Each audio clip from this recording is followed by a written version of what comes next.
আসসালামু আলাইকুম, সবাই কেমন আছেন? আশা করি ভালো আছেন। চমৎকার সুন্দর মনোরম একটা জায়গাতে অবস্থান করছি, দেখতে পাচ্ছেন। অ্যাকচুয়ালি এই বছরের প্রথম আসলে নৌকার মধ্যে আসা, আর এত সুন্দর একটা জায়গা, বসে বসে কেন কথা বলতেছি, দাঁড়ায় দাঁড়ায় কথা বলি। তো আজকে হচ্ছে আমার মাঝি হিসাবে আছে পিছনে ছোট ভাই হৃদয়, মাঝি না যদিও নৌকা ড্রাইভার ধরতে পারেন। আমিও খুব ভালো নৌকা চালাইতে পারি। এপাশে হচ্ছে মসজিদ, আর জায়গাটা খুবই সুন্দর। এই জায়গাতে আমি প্রতি বছরই আসার চেষ্টা করি। এর আগের বছর আসছিলাম, তখন খালিদ ভাই ছিল, সবুজ ছিল এই এলাকারই। আর আজকে হচ্ছে হৃদয় আমার সাথে।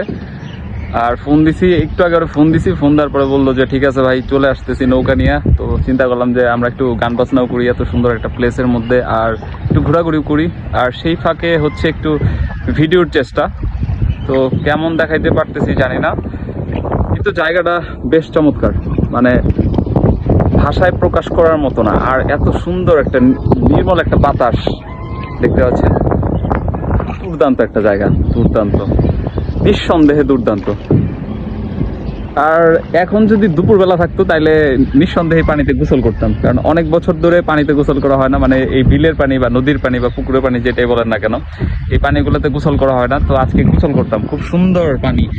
আসলে মুরব্বীরা বলে যে ডালিমের রসের মতো হচ্ছে পানি, ঠিক ঠিক সেই রকম একটা পানি। হ্যাঁ, পানি খাইতে মন চাইতেছে, সেই রকম। সেরা সেরা।